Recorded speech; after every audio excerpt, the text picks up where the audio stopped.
Assalamualaikum warahmatullahi wabarakatuh. Perkenalkan, nama saya Dewi Mulfahiroh.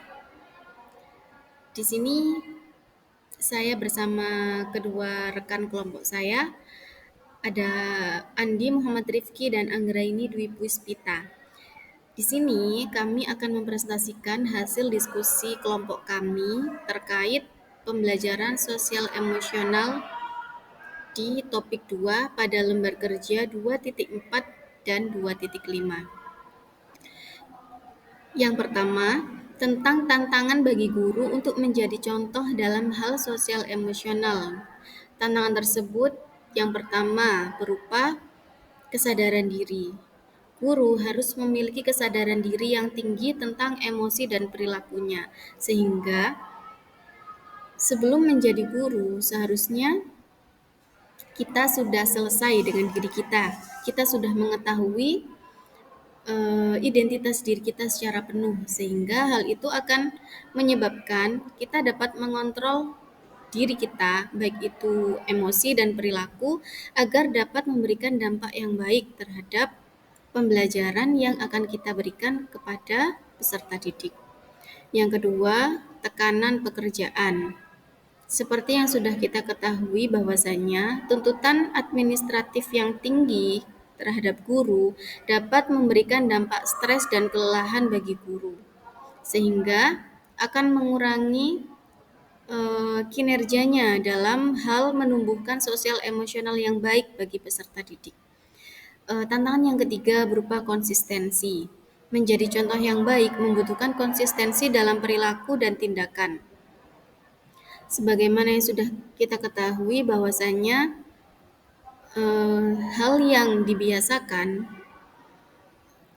perbuatan baik atau kebiasaan yang baik yang dibiasakan akan memberikan dampak yang baik pula bagi lingkungan sekitar, dalam hal ini lingkungan sekolah. Selanjutnya, kurangnya dukungan. Guru mungkin tidak memiliki akses ke pelatihan dan sumber daya yang memadai untuk membantu mereka mengembangkan keterampilan sosial emosional. Contohnya seperti sarana dan prasarana di sekolah yang kurang memberikan dukungan bagi guru dalam menjalankan proses pembelajaran. Hal itu juga termasuk tantangan dalam hal sosial emosional. Selanjutnya, perbedaan individu. Setiap individu, murid dalam hal ini, memiliki kebutuhan dan karakteristik sosial yang berbeda. Sehingga kita sebagai guru sudah harus secara penuh dapat mengakomodasi seluruh karakteristik sosial emosional, yang mana hal itu tidak mudah, sehingga hal itu menjadi tantangan bagi guru.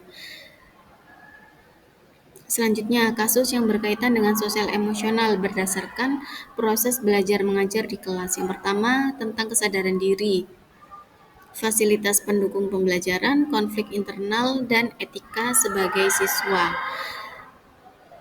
Terkait kesadaran diri, guru tidak memahami kemampuan belajar peserta didik sehingga menyebabkan kondisi emosional peserta didik menjadi tidak nyaman.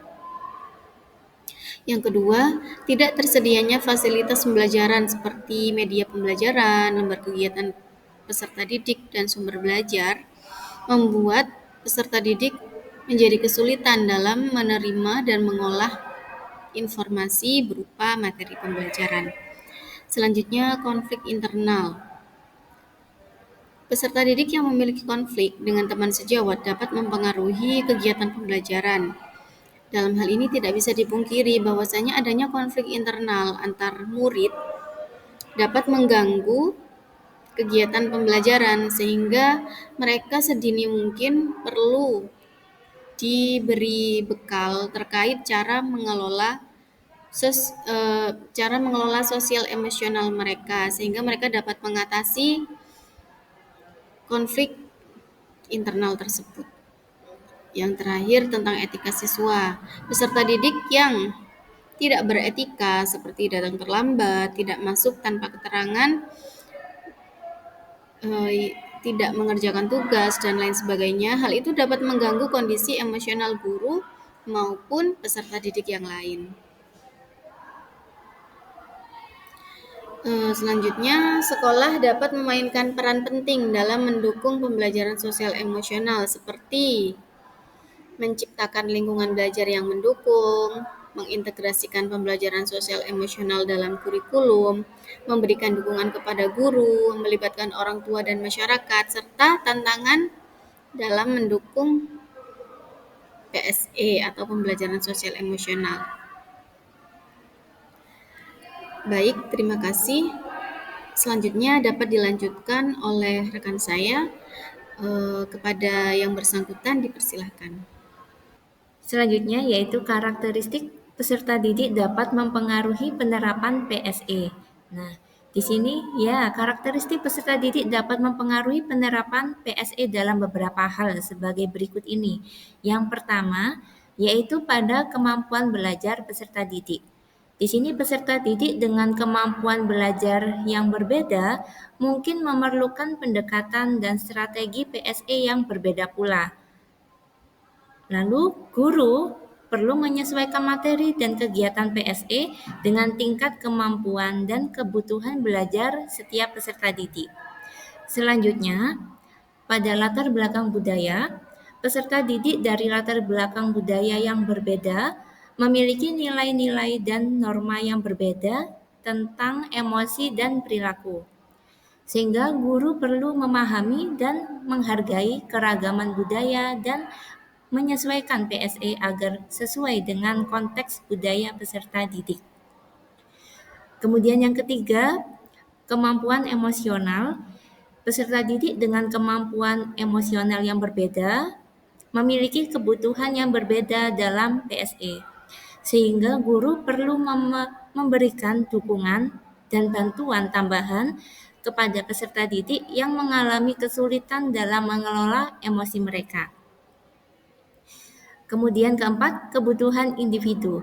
Di sini setiap peserta didik memiliki kebutuhan dan karakteristik yang unik, sehingga guru perlu memperhatikan kebutuhan individu setiap peserta didik dan menyesuaikan PSE agar dapat membantu mereka mencapai potensi terbaik mereka. Untuk menghadapi kendala tersebut, dapat dilakukan beberapa cara sebagai berikut. Yang pertama yaitu berkaitan dengan diferensiasi.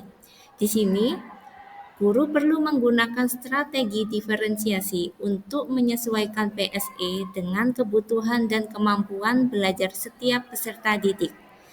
Hal ini dapat dilakukan dengan menggunakan berbagai metode pembelajaran, tingkat kesulitan, dan sumber daya. Kemudian berkaitan dengan dukungan emosional, di sini guru perlu menyediakan lingkungan yang aman dan suportif bagi peserta didik untuk mengekspresikan emosi mereka. Kemudian guru dapat memberikan dukungan emosional dengan mendengarkan, memberikan umpan balik yang positif, dan membantu peserta didik mengembangkan strategi untuk mengelola emosi mereka. Hal penting yang muncul pertama kali setelah menonton film Laskar Pelangi. Pada saat menonton film Laskar Pelangi, hal yang terlintas di pikiran kami adalah perjuangan anak pelosok untuk sekolah dengan keterbatasan fasilitas pendidikan. Sebagai seorang pendidik, yaitu guru, tidak boleh menyerah dengan keadaan keterbatasan fasilitas pendidikan. Justru, dengan keterbatasan tersebut menjadi motivasi untuk memanfaatkan lingkungan sekitar sebagai fasilitas yang memadai bagi peserta didik untuk menjadi sarana dalam belajar. Di sini seorang guru harus terlihat ceria sebagai bentuk ekspresi dari semangat di depan peserta didiknya agar lingkungan kelas menjadi nyaman dan peserta didik juga ikut bersemangat dalam mengikuti pembelajaran. Sebagai seorang guru harus memiliki kemampuan mengelola emosi yang baik agar menciptakan suasana belajar yang nyaman bagi peserta didik agar dapat mencapai tujuan pembelajaran. Keterbatasan fasilitas pendidikan. Ketiadaan fasilitas pendidikan yang memadai dan keterbatasan akses sarana pendidikan bukanlah menjadi alasan bagi guru untuk membuka sekolah bagi sarana belajar di daerah pelosok. Semua anak di wilayah Indonesia harus merasakan pendidikan sebagai bentuk perwujudan dari mencerdaskan bangsa. Bergotong royong membuat sarana pendidikan. Di sini, guru dan kepala sekolah harus saling bekerja sama dalam mengadakan fasilitas pendidikan yang digunakan sebagai sarana belajar bagi peserta didik. Untuk selanjutnya akan dilanjutkan dengan rekan saya. Selanjutnya adalah pelajaran yang dapat diambil dari film Laskar Pelangi berkaitan dengan guru sebagai agen perubahan.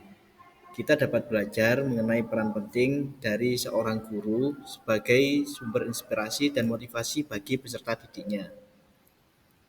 Guru harus memiliki kemampuan dalam melihat minat dan bakat dari setiap peserta didik, membantu peserta didik dalam mengembangkan potensinya, keberanian guru dalam menghadapi tantangan dan kendala dalam membuat atau menyediakan fasilitas pendidikan yang berkualitas dan bermakna itu dapat menjadi contoh bagi kita sebagai calon guru profesional. Jadi sangat banyak sekali pelajaran yang dapat kita ambil, yang kita jadikan contoh ketika kita sudah terjun di dunia pendidikan atau menjadi guru. Alternatif film yang kami ambil yaitu film Dead Poets Society berhubungan dengan guru sebagai agen perubahan. Dead Poets Society merupakan sebuah film dengan genre drama yang diproduksi pada tahun 1989 menceritakan seorang guru yang bernama John Keating mengajar di sekolah militer laki-laki bertempat di New England. John Keating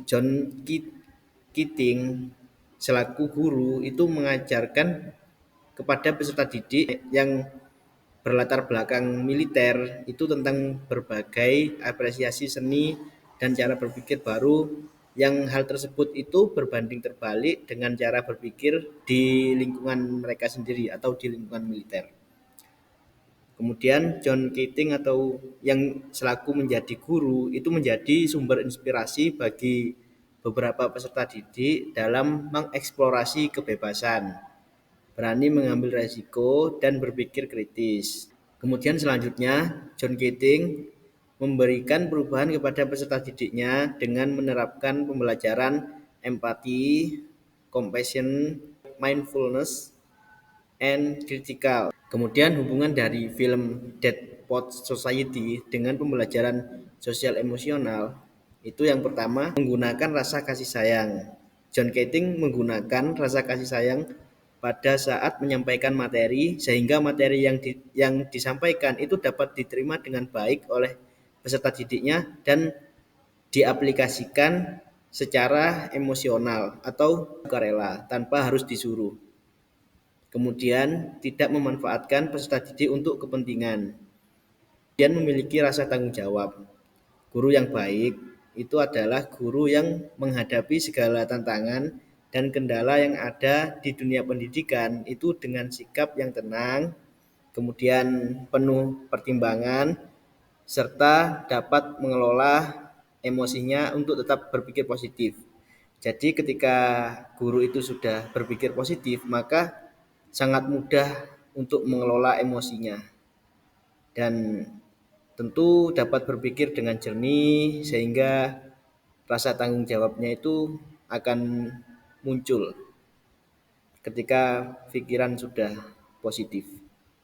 Kemudian yang terakhir itu menjadi guru perubahan bagi peserta didiknya. Sebagai seorang guru tentu kita itu harus dapat menjadi figur perubahan bagi peserta didiknya untuk menjadi lebih baik lagi. Kita itu ibaratnya itu sebagai contoh atau yang harus dicontoh oleh peserta didiknya. Baiklah, sekian presentasi dari kami. Kurang lebihnya mohon maaf. Wassalamualaikum warahmatullahi wabarakatuh.